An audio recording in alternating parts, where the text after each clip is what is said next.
कुछ सत्रों से हो रहा है। संसद में इन दिनों सबसे बड़ा विषय है कि किस तरह से संसदीय भाषा का उपयोग और खास करके महिलाओं को लेकर के या बहुत वरिष्ठ नेताओं को लेकर के जब बात की जाती है, उसमें दुर्भाग्यपूर्ण यह है कि कांग्रेस पार्टी के अध्यक्ष बड़े बुजुर्ग मल्लिकार्जुन खड़गे और राज्यसभा में भी वही नेता भी हैं मल्लिकार्जुन खड़गे। कांग्रेस पार्टी के दल के प्रतिपक्ष नेता के नाते उनका बार बार उपराष्ट्रपति जो सभापति हैं दीप धनखड़ जी, वो हमेशा सम्मान करते हैं और कहते हैं कि आप बड़े अनुभवी हैं, पहले इतने वर्षों का आपका संसदीय विधानसभा और लोकसभा का है। लेकिन फिर भी खड़गे जी जिस तरह से भाषा का उन्होंने वित्त मंत्री सीतारमण जी को जिस तरह से हाँ माता जी जो है वो कहेंगी माता जी, मतलब व्यंग्यात्मक रूप में इस तरह की टिप्पणी। देखिए, एक व्यक्तिगत बातचीत या व्यंग तो पहले से चलते रहे हैं भारत में, संसद में थोड़ा हास्य विनोद, एक दूसरे के प्रतिपक्ष पर छीटाकशी। लेकिन जब आप बजट जैसे गंभीर मुद्दों पर अटैक कर रहे हैं और उसमें कोई सवाल ऐसा पूछा गया कि भाई राज्यों की सबकी अनदेखी की गई है, वित्त मंत्री सीतारमण जी जब ये कह रही हैं कि किसी भी कांग्रेस के रिजीम में जितने वित्त मंत्री हुए पिछले 50-60 साल में, उन्होंने किस तरह का उन्होंने कोई सब राज्यों का नाम नहीं लिया था। अब उसके बाद उनके स्पष्टीकरण को ये तो जैसा भी नहीं था कि पूरा भाषण हो, और इसमें उस तरह से व्यंग्यात्मक करने को ऐसे कई ऐसे अवसर आए हैं जहां मुख्यमंत्री कई बीच में चाहे बिहार विधानसभा हो या मध्य प्रदेश विधानसभा हो या उत्तर प्रदेश हो, कई बार ऐसे दृश्य देखने को मिले हैं कि संसदीय उसमें महिलाओं को लेकर के भी ऐसी टिप्पणी हो, उसको बहुत ही अशोभनीय, चूँकि संसद और विधानसभाओं से लोग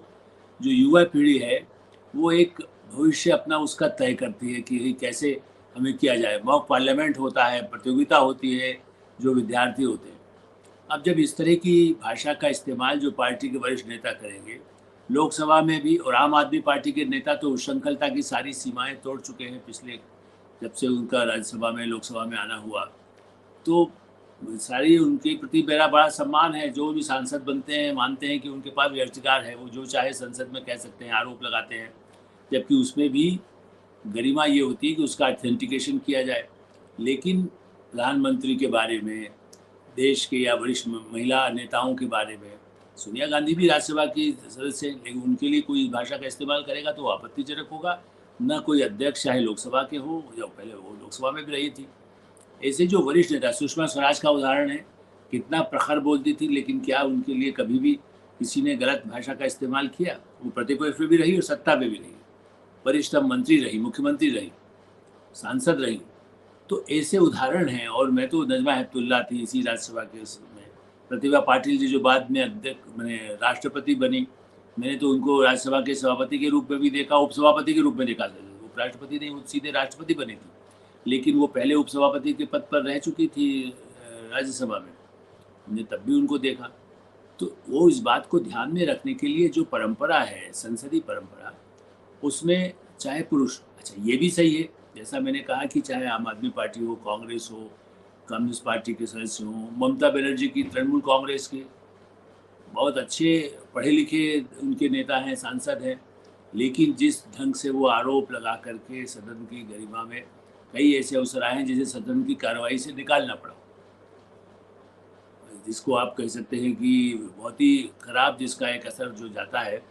तो संसद की परिचय में, चूँकि संसद 50-52 वर्षों से करता रहा हूँ, 72 से, इसलिए मैं कह सकता हूँ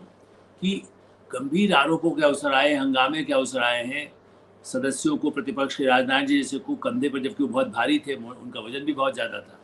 लेकिन वो भी ऐसी भाषा का इस्तेमाल नहीं करते। वो विरोध में धरने पर बैठ जाते थे, उनको उठा करके सदन से सिक्योरिटी गार्ड उनको ले जाते थे कि यहाँ से धरने से बैठ जाइए, वो ज़मीन पर बैठ जाते थे सदन आसन के सामने। ऐसी स्थिति में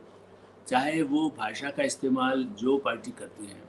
महिलाओं को लिए खास करके, या जो सम्मानीय सभापति हैं उन पर भी कई बार बहुत दुखी रहे हैं। शंकर दयाल शर्मा जब इसी सदन में उपराष्ट्रपति के पद पर सभापति थे, तब शिवशंकर उन्हीं की पार्टी के नेता, मंत्री भी थे वो राजीव गांधी सरकार में, उन्होंने एक ऐसी टिप्पणी कर दी कि अरे संविधान क्या जानते हैं, ये जानते हैं। तो उसके बाद इतने दुखी हुए थे शंकर दयाल शर्मा, जो वरिष्ठ नेता रहे, पार्टी के अध्यक्ष भी रहे, उन्होंने कहा मैं इस्तीफा दे दूंगा। वो चले गए सदन से उठ करके कि आप ऐसी भाषा का इस्तेमाल कर रहे हैं कि हमें जानकारी नहीं है। तो सभापति का राज्यसभा में या उपसभापति का भी हरिवंश है, बहुत पुराने पत्रकार रहे हैं और बहुत चंद्रशेखर जी के समय से राजनीति में सक्रिय भी रहे हैं, वो उपसभापति हैं राज्यसभा में। तो इन सब के रहते हुए जब ऐसी इस्तेमाल भाषा का खड़गे जी जैसे करेंगे या राहुल गांधी करेंगे या संजय सिंह एंड कंपनी मैंने उनके जो साथी हैं वो करेंगे या उनका पुत्रा मोहित्रा जो है ममता बनर्जी की पार्टी की, वो यदि करेंगी तो उसका कितना खराब असर जाएगा, ये एक विषय विचारणीय है। देखिए, और संसद में बांसुरी स्वराज जैसी युवा सांसद आई हैं लोकसभा में, वो बैठी हैं, वो कितना प्रखर अच्छा भाषण दे रही हैं, लेकिन उसके उस समय कोई टिप्पणी ऐसा करे तो युवा होते हुए वो गालिबा का ध्यान यदि दूसरे पार्टी के अध्यक्ष इस तरह की भाषा का इस्तेमाल करेंगे तो जो नए युवा आए हैं कई ऐसे बहुत बड़ी संख्या में इस बार संसद में लोकसभा में खास करके आए हैं, राज्यसभा में भी कई नए लोग आए हैं, आते रहते हैं। ऐसी स्थिति में वो कम से कम अनुभवी भी होते हैं। अपेक्षा की जाती है कि महिला का पद का दुनिया में और सम्मान का जिनके लिए आप भाषा का इस्तेमाल कर रहे हैं, तो भाषा की गरिमा हो, पद की गरिमा का ध्यान रखा जाए और अपनी पार्टी और लोकतांत्रिक परंपरा संसद की परंपरा। ये ठीक है कि दुनिया के देशों में भी कई ऐसी घटनाएं होती हैं, लेकिन एक तो भाषा का इस्तेमाल नहीं होता है, गड़बड़ न हो या उसको टेबल पर खड़े हो जाए। मैंने यही कहा कि आचार संहिता जो बनी हुई है, कोड ऑफ कंडक्ट पार्लियामेंट के लिए, उसका पालन तो सभी को करना चाहिए। उसमें शामिल है कि महिलाओं के लिए खास करके और सदन के अंदर ना हो, जो उपस्थित नहीं है उनके लिए भी कोई भाषा का इस्तेमाल होता है वही अनुचित माना जाता है। बल्कि कहा भी जाता है किसी प्रदेश के मुख्यमंत्री या वहाँ के या राज्यपाल के बारे में, राष्ट्रपति के बारे में कोई बात कहेगा तो उसको, लेकिन आज के ज़माने में जब टेलीविज़न आ गया है और उसका लाइव कवरेज होता था, हम पहले के समय में 60s 70s 80s 90s तक ऐसा था कि वो केवल कार्रवाई से निकाला तो उसका जो रिटर्न डॉक्यूमेंट है उसमें हट जाता था, आज भी रिटर्न में हट जाएगा। लेकिन लाइव जाने से जो भाषा गाली का इस्तेमाल किया गया, अपमानजनक किया गया, वो तो पूरी दुनिया में बैठ करके अमेरिका, चीन, पाकिस्तान जहाँ चाहे, जो मित्र देश हो या विरोधी देश हो, वो तो रिकॉर्ड करते हैं। भारत का संसद तो यह है, यहाँ तो ये भाषा बोली जाती है। इस गरिमा को और महिलाओं का हम सम्मान करना, मातृशक्ति का सम्मान करते हैं, हम युवा शक्ति का सम्मान करते हैं, हम संवैधानिक परंपराओं का सम्मान करते हैं, हम लोकतंत्र की रक्षा की बात करते हैं। विश्व में भारत के लोकतंत्र पर सबकी निगाह रहती है। भारत की संसद को जैसे हम लोग ब्रिटिश की पार्लियामेंट का लाइव कवरेज आता है, वहाँ भी उसको देखा जाता है, तो उसको यदि फॉलो भी करते हैं तो उनमें से कुछ चीज़ें जो अच्छी हैं वो की जाए, जो खराब है उसको क्यों ग्रहण किया जाएगा। लेकिन ये सही है कि या किसी को आप संसद के परिसर में बुला करके, जैसे बीच में एक बार हुआ, किसी को ले आए, गैलरी में आया, उसने कितनी गड़बड़ की, दो लोगों ने दौड़ भाग करके जिस तरह से किया, षड्यंत्र करके, वो अपराध के सजा तो मिले ही उनको। लेकिन सवाल ये है कि क्या ऐसे लोगों को गरिमा का जो ऐसा कुछ भी ऐसी गतिविधि करें।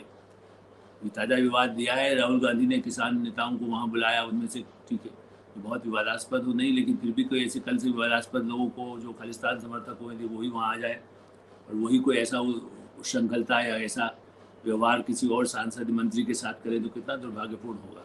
तो मुझे लगता है कि खड़गे जी ने इस मामले को तो अभी शांत हो गया, ये लोकसभा में उसके बाद फिर से ये मुद्दा उठा है। जब एक भाषा का इस्तेमाल गलत किया गया तो राजनाथ सिंह जी ने रोका और उसके बाद अध्यक्ष ने भी कहा। कांग्रेस के सांसद जो पंजाब से आते हैं, मुख्यमंत्री रहे हैं चन्नी, वो जिस तरह की भाषा का इस्तेमाल कर रहे थे या गलत डॉक्यूमेंट या गलत प्रमाण या जिसको कहें गलत आंकड़े दे करके सदन को भ्रमित कर रहे हैं, ये आरोप जब सरकार लगाती है। राजनाथ सिंह जो सबसे वरिष्ठ नेता है सदन के, देश के रक्षा मंत्री हैं, पहले गृह मंत्री रह चुके हैं और वर्षों का उनका केंद्र में मंत्री रहे और प्रतिपक्ष में रहे, मुख्यमंत्री रहे, वो यदि कुछ बात कहते हैं तो उसको तो पालन करना चाहिए, उसको सभी दलों को स्वीकार करना चाहिए। उम्मीद करना चाहिए कि संसद की गरिमा को, लोकतंत्र की प्रतिष्ठा को बनाए रखने में सभी दलों के सदस्य और खास करके प्रतिपक्ष के नेता अपनाएंगे तो उससे लोकतंत्र मजबूत होगा और दुनिया में संदेश जाएगा कि भारत एक शक्तिशाली देश है और भारत एक लोकतांत्रिक देश है और यहाँ लोकतांत्रिक परंपरा से दूसरे भी, जैसे हमारे तरह चुनाव निष्पक्ष हो, उसी तरह से उनके यहाँ भी संसद भारत को फॉलो करें, जो एशिया के कंट्री हैं, अफ्रीका के कंट्री हैं, लैटिन अमेरिका कंट्री हैं, या इवन मैं तो मानता हूँ कि अमेरिका ब्रिटेन को भी भारत से अब सीखने का वक्त आ गया है।